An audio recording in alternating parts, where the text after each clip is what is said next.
disculpar, ¿no? Ustedes, porque voy a hacerlo en inglés, la prueba lo voy a hacer en inglés, al igual que quiero insumir a todos ustedes sus ideas, sus comentarios, si quieren insumir comentarios de todas aquellas personas que van a ver, pero muchas personas que están afuera, a través del canal de YouTube, que quieran compartir esa idea. Alright, so this is essentially a story about my journey in staying in Puerto Rico and trying to build something well in Puerto Rico. So after college, I turned on my contract at Microsoft and I decided to stay in Puerto Rico. So I saw that all the everything you saw through the news, etc., is this kind of thing. So immediately I decided, well, I'm going to activate my reality distortion field. I'm going to say, I'm going to be grounded in reality. I know what Puerto Rico is at. I experience it every day, but I'm going to act as if that is not the Puerto Rico I want to be in, and I will work towards that. But I didn't have any money, I didn't have any contacts, I didn't have anything.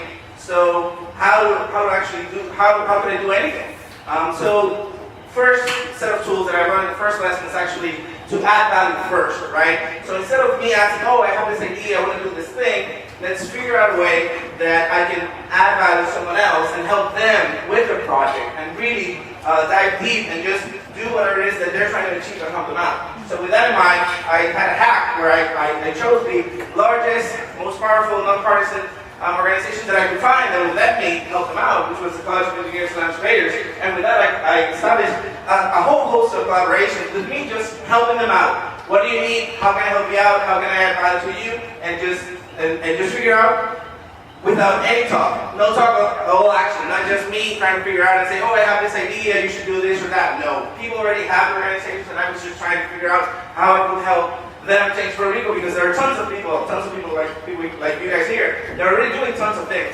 So I learned that lesson of really adding value first. And then through that process, I learned that you really need, the second thing we need in order to have culture change in Puerto Rico is actually the ability to trust strangers. So I go to these organizations, I help them out, I actually don't know them. Just like I don't know many of you here, don't know many in different organizations, but I trust them that they're there for their mission and they're asking for my help and I can do that.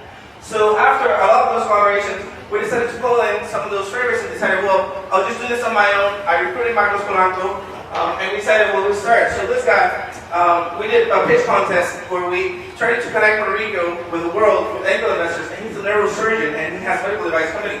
So after that, I decided, well, maybe I could just do something where I could teach students. So I got a Stanford class and went to the University of Puerto Rico, and 12 weeks we've created so far over the past year, 25 students, 7 companies, 1 patent, just trying to figure out a way to really exponentially increase. So we thought, can we do something bigger?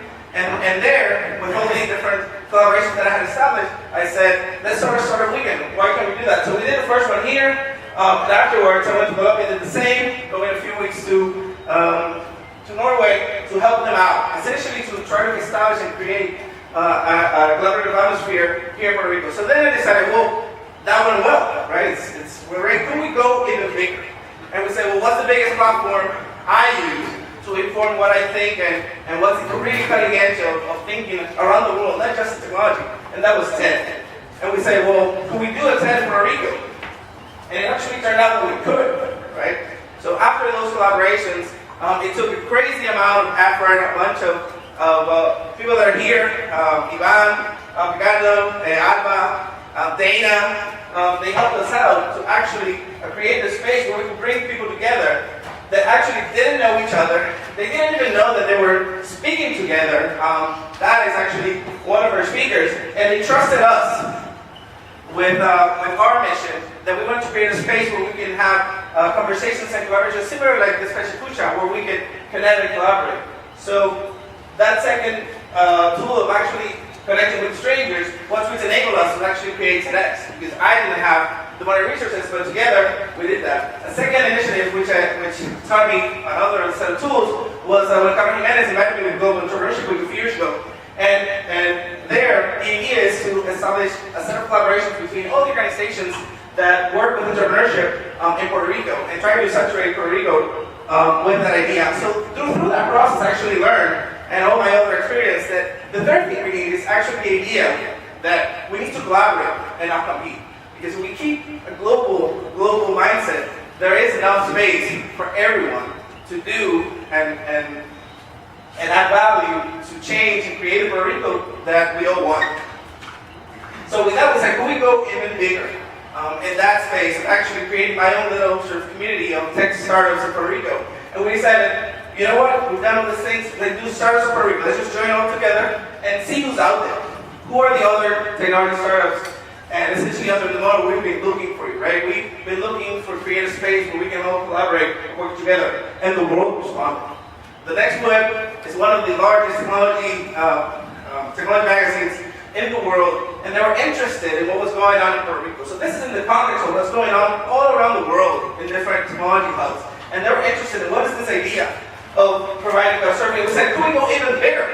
And in that process, we were able to attract the attention of Silicon Valley, Puerto Rico, and have them reach out and establish dialogue where we would bring the largest idea stage incubator in Puerto Rico, where we could actually have a program, a set program for anyone that wants to figure out an idea without having to quit their job to actually go through world-class processes. So one of the things that a lot of people stay with the idea of, think, what can I do, what can I do, what can I do, and then do, and most people say in the think process, I say, let the doing do the thinking for you. Just do, add value. And through that process, you'll learn and you'll see what's the next thing you should be doing. What are your core capacities? So with those four things, I think we could create a new Puerto Rico where at some point it won't be a reality social field where we're only all of us here are living that Puerto Rico, but everyone else. Where we can add value first instead of asking what's in it for me, trusting strangers, and collaborating and not competing, so we can see change ahead.